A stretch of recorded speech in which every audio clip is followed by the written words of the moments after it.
Hello, and welcome to the Lucy Liu Show, the fueling station for your mind, business, and life. And now, here's your host, Lucy Liu.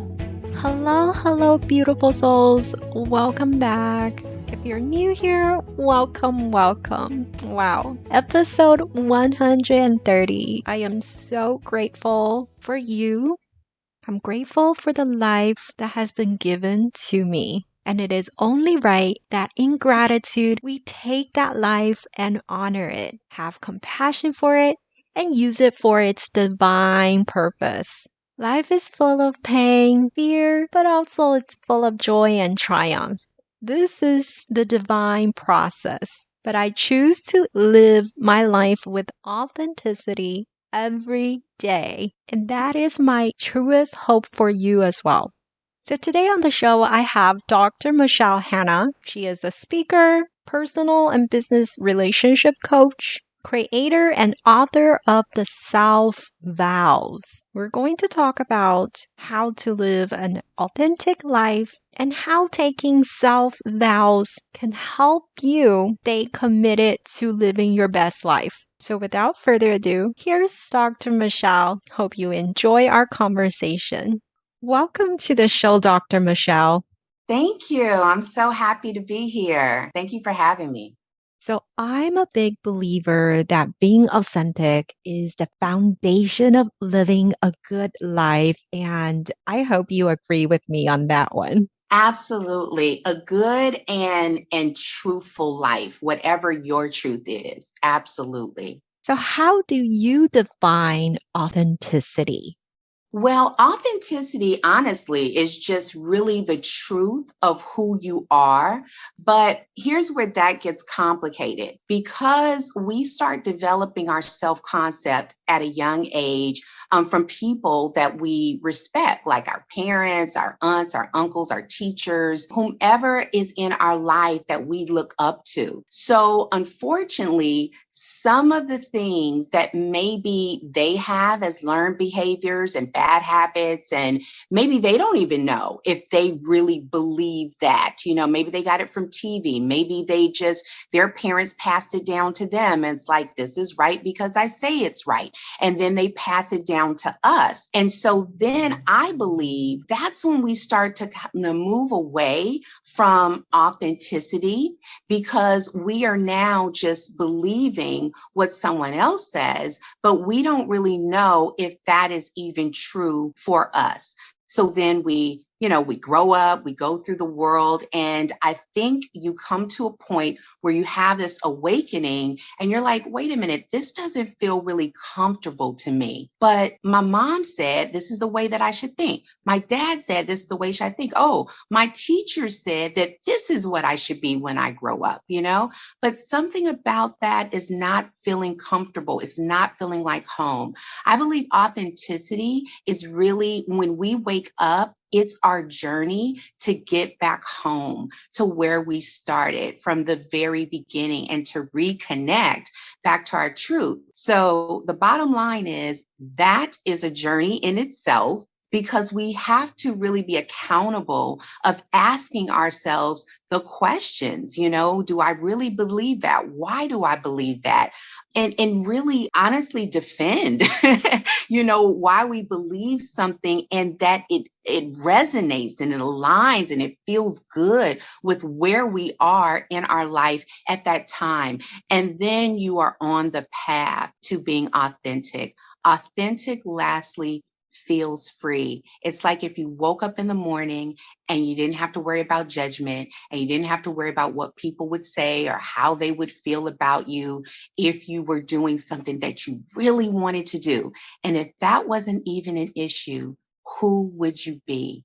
And that is on the path of getting back to authenticity. I love that. And I cannot agree more. So a lot of us, especially women, sometimes we get caught up in, life and we are either authentic to maybe our friends and family, but we are not authentic in our professional lives. Can you be authentic in both impersonal and professional life at the same time? Absolutely, because again, it comes back to what is your truth. So for example, I think that a lot of us have been raised that we have to be somewhere else, especially, or somebody else, especially when we work in corporate America, let's say, and we have to be a different person there. And then we're a different person when we are at home. Now, obviously, you're not going to go to work, in your bathrobe or anything like that, but you have certain values. You have certain boundaries. And if you don't have values, or you don't know what your values are, or you don't know what your boundaries are, then I would say start there first. And whatever those things are, you just basically show up at work as that person. So for example, if I have a boundary that you don't get to yell at me, that's not okay. It really disrupts my peace and you won't get the best out of me. But let's say that I have a superior that's a yeller. I have to stand in my truth and have that conversation that is a boundary for me. And there is also a consequence to that boundary. If you yell at me, then the consequence is I will shut down and you are not going to get the productivity that you need and what I bring to, your organization or to the team. So I think starting with boundaries and knowing what your values are, and absolutely make sure that they're always aligned as well in your professional life. I agree with you wholeheartedly. And something I talk about a lot is pledging myself to the highest version of myself. So I pledge allegiance to the best version of myself. And I know you do this as well in something called the Self Vows. That's very similar to what I do, right? So Yeah. can you talk about your Self Vows? So the self vows actually is a gift to me first, and I shared it with the world. And I've just realized that I will be constantly recommitting myself to these self vows. So my self vows are actually the traditional wedding vows that I put my own unique twist in terms of how it set with me, how it connected with me, how it aligned with me. So I'll just give you an example. Maybe some of you that have took the traditional wedding vows may remember that first vow was to have and to hold from this day forward. Well, do I have everything about myself? Do I accept me right where I am? Yes, I have changes that I need to make, but do I accept me in this moment? Can I like me and love me in this moment, all of me, before I actually extend that vow to someone else? Do I hold? Do I support? Am I my biggest cheerleader? Or am I looking for someone always to validate me? Because a lot of times we do that in relationship, and that's just way too big of a responsibility to put on someone else. Someone else cannot heal you. They can support you in your healing journey. And then lastly, from this day forward, how many of us get stuck in the past, or we get stuck in our thoughts in the past, and we're always looking in the rearview mirror? But it's like, come on, you got that big windshield. Let's look forward. It's okay to look back and reflect and learn from something, or even to have it as a point of contact that it's like, or point of reference rather, that it's like, okay, I learned from that. Nope, I'm following in the same pattern. You know what? That's like a check for myself. And then we move forward. We don't stir in it, because if you don't deal with your own baggage with yourself, how in the world are you going to share yourself in the best version, as you said, of yourself in friendships, family, and intimate relationships? So there are 7 vows, and I promise you, these 7 vows will change your life. They will challenge you. There's a book that goes with it. There's a program that goes with it. And honestly, the questions that I'm asking you through this book, it doesn't let you off the hook. You cannot answer these questions like yes and no. It is you making the commitment to reconnect back to self, to be authentic, to like yourself, to love hanging out with yourself, and to be committed, as you said. I love what you said, to pledge allegiance to the best part of yourself. That is definitely in alignment with what I believe in regards to the self vows. Great example. Can you give us another, maybe 2 more examples of your self vows? Yes, to love and to cherish. That is one of my favorite ones because that really deals a lot with self-love and self-care. And we hear a lot of that right now, but I think that people should not worry about comparing their self-love and self-care journey to someone else. It's very personal. So we should all have a self-care regimen daily because if you don't take care of self, and that means like whatever you like to do. I love massages. I love going to the spa.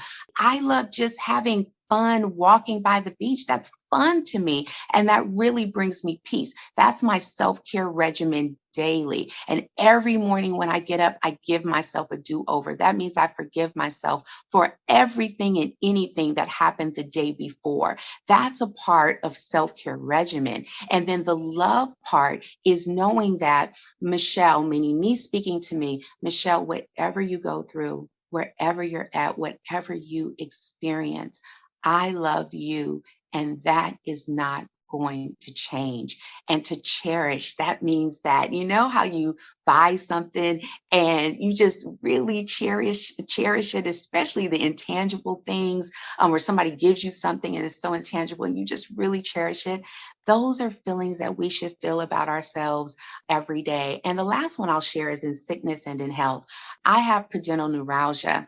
And so I have severe nerve damage. I've been dealing with it for 9 years. So I get pudendal blocks, 3 of them every 6 weeks. So it's been a very, very long journey. So in sickness and in health is one vow that I have to constantly keep recommitting to, because when you're going through chronic pain, it really does affect you emotionally. It affects you obviously physically. And sometimes it's really tough to commit to that vow, especially when your body is tired. So there is a recommitment that has to keep taking place. But I do it because I really do love me and I'm my best friend and I'm committed to me. I love that. And I think the key word I picked up from what you just talked about is recommitment. I think that's really a beautiful word because even when my clients they decide to work with me again, instead of saying, she's working in a container or, re-sign a contract, I always ask them to recommit themselves because it Yeah. takes discipline. It takes that recommitment to make anything continue to work in our life the way we want them to. Yes, absolutely. You're so right. The recommitment, if people can just really gravitate to that particular word and that concept, you won't find yourself just kind of getting in the funk, because you'll know all I have to do is recommit to the process. I don't get a fail in it. I just keep recommitting till I get better and better and I evolve more and more. So, yeah, absolutely. So, on those low days when we need to recommit ourselves, what is a favorite quote that you go by? Forgive quick and love harder. And I say that because, and I know that forgiving is a process, so I'm not saying that, but the quicker that I change my mind to forgive myself quick, to don't set in it, to don't go through all the what ifs, to not let fear set in, and then I recommit to say, I'm going to love you harder, Michelle. I'm going to love you harder than, before whatever happened that might have really hurt or that might have, or maybe it was you. Maybe you were the one that showed up in a toxic way. But you know what? I'm going to forgive you. We're going to get through this. And now I'm going to even love you harder than I loved you before. I love that so much because so many times we talk about forgiving others, right? When we've been betrayed in life or if we've been hurt in any way, we're thinking about forgiving others. But so importantly, we need to also forgive ourselves. Forgive the old you for what you've done in the past. But from now on, you're recommitting to a better you. And that's all you have to do is to not worry about the future and not think about the past and just enjoy this moment and love yourself harder in this exact moment. And blessings will be on the way. Absolutely. Absolutely. That is so true. So true. So, on this journey, you talked about being authentic takes courage. Loving yourself and keeping yourself committed takes a lot of courage. So, fear always comes up, right? What are your best tips to overcoming the fear of being truly authentic? So then I would go back with something that I was saying about how my self-care regimen, about my do-overs. And then I do something called 5, 5, and 5. So this helps me with my fear that sometimes we don't even know that fear is creeping up, like, and we haven't even started our day. So one, I first give myself a do-over in the morning for whatever has happened the day before. Or maybe even the fact that I didn't, really dump when I went to sleep. I didn't get all those thoughts and come to some type of peace with myself, with whatever's happened for the day. So I give myself the do-over first. That's forgiving yourself. That's loving on yourself and just starting your day out with that. And then I do something called 5, 5, and 5. So 5 minutes is for me to meditate or to pray. And I say 5 minutes because it just works for me. It's quick and it's very intentional. But, if you want to take 15 minutes, take 15 minutes. So then the next 5 is I stretch, because I have learned that when you get over 40, things just start to hurt for no reason. Like you're getting out of bed and you're like, wait, what happened? Like, why is my knee hurting? So stretching is really, really good. It's really healthy. It really gets you moving and feeling alive. So let's just take 5 minutes to stretch. And then the other 5 minutes is of you taking pen to paper. This is not about this just being your head. This is about you writing it down, and just take 5 minutes about being intentional about how you want your day to go. So if I say, you know what, I want my day to be full of courage and confidence, right? Because maybe I feel that fear of a project, maybe it's creeping up. So that now becomes my focal point. And then I have to say, okay, well, if that's what I want my day to be like, then I can't have conversations with people that may be full of fear. And I'm talking about people that may even be a family member, but this person maybe operates in a lot of fear.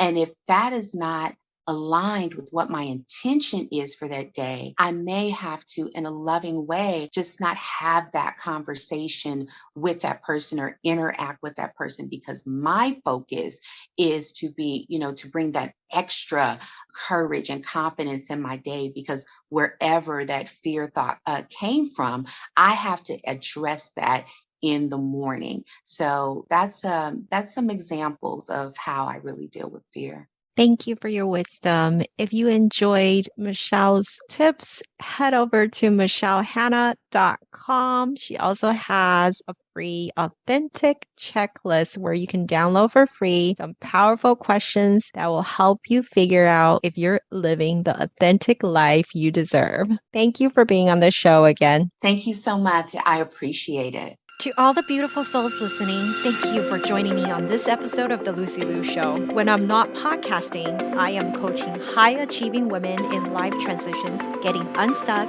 kissing overwhelm goodbye, and living a more joyful and fulfilled life through strategic goal setting and mindset transformation. It would mean the world to me if you subscribe, rate, or share this with a friend. And don't forget to join me for the next episode. Remember, there is always a way, and more blessings are coming your way. For free resources and show notes, head over to lucylucoaching.com.